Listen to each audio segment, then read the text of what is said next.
Welcome to the Blueprints podcast, where we uncover the real stories behind building a business, a life, and a legacy. I'm Isabelle. And I'm Michael. This is your Blueprint. Today, we're going to go back in time to the beginning of Michael's entrepreneurial journey, and we're going to talk about how he utilized his natural gifts and abilities to really spark and create the business that we have today. So today, you'll get the blueprints for how you can utilize your own gifts in your life to transform and create the business of your dreams. So looking back in time, what were some of those natural gifts that you really dove into and saw in yourself that helped you get into your journey today? Well, it's amazing when I think back to when I got started, and if I thought about all the obstacles that I'd have to overcome as an entrepreneur. When you're first getting started, you don't really think about those things. And so for me, it was a spark of watching an infomercial about buying real estate, no money down. I watched a late night infomercial. Mom and I were in a position where, she was finishing med school, and we found ourselves in a position where all the things that we had planned to up for this point, all the money we invested, the hundreds of thousands of dollars that we had spent in med school, we were both feeling like, man, maybe this isn't our future.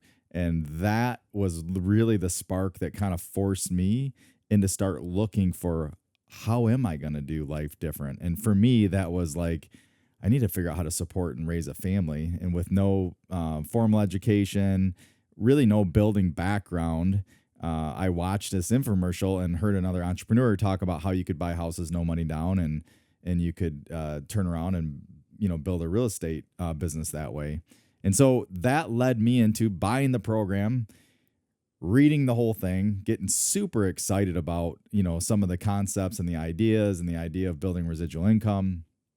And so just dove in, and I'm different than anybody else if you're listening to this. We're all different. That's the beautiful thing about humans is that there's not one DNA that's the same, which is miraculous. And we got 12 trillion cells in our body that are all, crafted uniquely. So there's not one blueprint or one way to do this that's right. And so my journey is very unique. But I will tell you to look for the sparks. When I think about initial journey things, like what lights up your spirit, what are you excited about? And for me, it was that. And then I told mom, I said, hey, I'm going to buy some houses, no money down. And then we ended up moving into one of them and flipping them. And so that was really kind of one of the parts of the beginning of just like, hey, I'm in a situation that I need to figure some things out in life and for my family. And so that kind of really forced me into doing some things that I was probably uncomfortable with. Yeah, so you had the urgency there. And then I think what the story you just shared shows your natural gift of quick start. So you saw something and you jumped in and you just went after it. And that's not something that everyone has. Yeah. And everyone has that high quick start in them. And so, that was one of your natural gifts. Yeah, I wouldn't have done well as the marksman, in the military. I would have. It's ready, aim, fire. And mine was more like ready, fire, and then aim. Yep. And so I learn a lot. So one of my natural giftings is I'm not afraid to take risks and do things that I maybe don't know how I'm going to get to the end of it. And so early on, knowing that I had a risk tolerance, that was one of the things that I was willing to do. Go buy 4 houses, no money down, with really no skill set, no tools, no anything in knowing how I was doing, other than I bought this program and read the program from front to back and thought, let's give it a shot, And so that was recognizing that as one of those gifts. And then, as you take a step into a venture, you start finding that there's things that you don't like about what you're doing. And I think as an entrepreneur, one of the things that I've learned a lot from many books, but Dan Sullivan he's got a great book called Who Not How, and realizing that there's a lot of things that I didn't like about having houses and renting houses. And so that I quickly had to start figuring out, like, do I really want to keep doing this? Or if I got somebody to do part of it, would I still like doing it? And so that's just also part of the journey. So along the way, even before we had started the business and buying houses and stuff, taking assessments. So it was something that Mom and I had actually done even for our premarital counseling. And so you kind of take these assessments and you get to see a little bit of a picture of who you are. And they're general, but they're specific. So like there's the DISC profile, and we've talked about that before on this podcast. And there's also a profile called Kolbe, which I really love. And you kind of mentioned earlier about the quick start. You know, you have fact finder, follow through, quick start, and implementer. And there's like a number kind of accompanying each one of those. And it kind of gives you a picture of who you are. And so as you begin your journey, you have natural skill sets, you got things that you've developed, and then you have these things that just bring you life, bring you more energy. And so if I had a whole day of just doing one mundane thing, like if I had to do the receipts for the business and do the administrative work, like I did it for years, but I just would be drained at the end of the day. But I was so motivated to build the business that I was willing to be uncomfortable. Not always the best way to learn, because if I go back on it, if I had taken some time just to think about what I love to do, I would have probably delegated that a lot sooner, knowing that if I could delegate some of those tasks off my plate, that would now free me up to do more of what I love, which was to interact with people, to build a team, and, you know, to continue to grow personally and professionally myself. Yeah, and that concept that you're talking about right there is so important. And I hear that in a lot of entrepreneurial journeys. It's like you start and you do everything in the business, and you do that for a long time until you get to a breaking point, and then you figure out how to delegate. But if we could inspire one listener today to really grab onto that concept earlier on of like, you have unique strengths and gifts. Yeah. And when you can function in those and get more energy out of using those specific strengths, it can be compounding interest for your business. Instead of, you know, stagnant growth because you're not willing to let go of something else. There's always going to be risk, I think, in business. And so leaving the comfort of a job that maybe you love, you know, and this is one reason I would say maybe you shouldn't, you know, go start a business. You know, maybe you should go start a business. It's really up to the individual.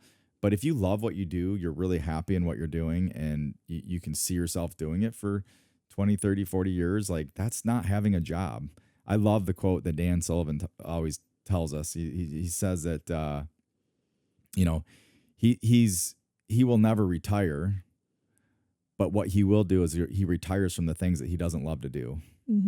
And that's a difficult concept, because in order to do that, you have to let go. Like you just said, you have to let go of control. You have to let go of results. You know, you have to let go of like your ability to be involved in every part of a business.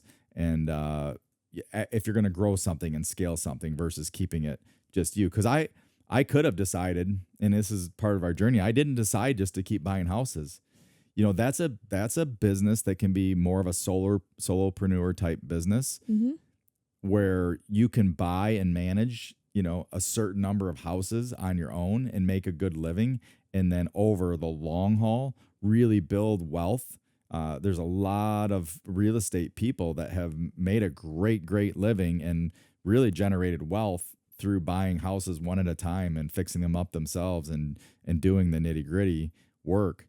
I did it once and I thought, I do not want to do this. This is absolutely draining for me, which is really began to kind of open up the door for me to kind of take the next step in the journey of what is it that I wanted to do now that I'm in this building, restoring houses.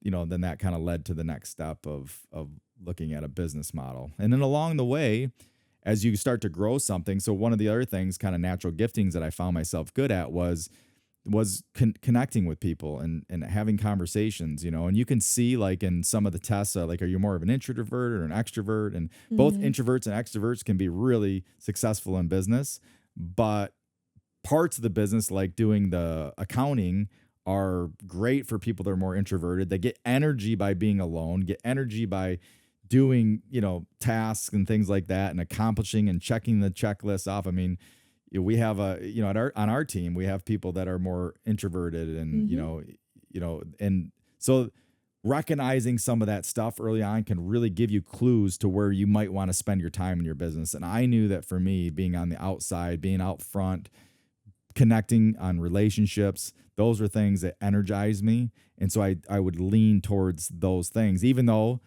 early on, and this really kept me from growing, was not giving up the things that drained my battery. Mm. Not recognizing that, just being so focused on survival instead of like abundance and growing, and that's another great topic that we could get into at some point. Yeah. And I think as we wrap this up here, I want to get into some of the tactical things that you've done over the years, because I've watched your journey and I have seen you continue to let go of things and continue to raise up leaders. So, when you first started in business, like, let's talk about what that looked like, what you were doing. You already shared some of that, but I want to get real tactical and specific. Like, what did that look like? And then today, where are you leaning into, and what are your strengths that you're continuing to expound on? Yeah. So, I mean, early on, again, it was more about I had a vision wanting to impact lives and make a difference. That's never changed inside of me. Yeah. So, that core vision of helping people transform their lives is really the core for me. And so that's what motivated me, even prior to when mom left med school. She was going to take her career and I was going to be, take my career, and we were going to serve underserved areas, impoverished places. We were going to do an overseas mission. So how does that tie back into going into building? Well, I just knew that like I could impact lives and make a difference by transforming, we didn't have this this framework of saying transform the places that you live into a home that you love. I mean, that's what we do at Custom Built. Yeah. When you create a space where somebody loves it, there's something magical that happens for those people. And so I think along the way, seeing the results of that really energized me. And it's like, well, now how can I do more of that? But early on, it was really like, how do you get enough sales to even survive, and I'm working a part-time job and running the business. And so there was a lot of like just grit, sheer resilience, and if you don't have the fortitude to like fail, because you're going to fail every day in a business. I mean, when I say fail, I don't mean like fail and like you're a failure. I mean, like, you're going to make mistakes. Things aren't going to work out. You're going to have upset clients. You're going to have to solve a lot of problems. And they're all solely, as the sole owner of a company, they fall back on you. And that's part of the risk reward, that's hard to, as you develop a company, it's hard to like continue to, one of the challenging things I think I've found with a business is continue to perpetuate that into the company after the company gets bigger and the founder's no longer involved in all of the key parts of the business. Yeah, that's so good. And I think as we end today's podcast, really what we want to leave you with is that each one of us has unique gifts. You have unique gifts. And so lean into those today. Lean into those this week, because if your vision is to grow your business from 1 to 5 to 10 million, that's awesome. Go for it. And like Michael said, you're going to have to work on yourself. You're going to have to continue to grow. But if your vision is to do what you're doing today, but with more excellence and more passion, then do that and make that your focus. So we hope you're encouraged, and we hope that you know that you've got all the gifts and strengths to be the greatest person today.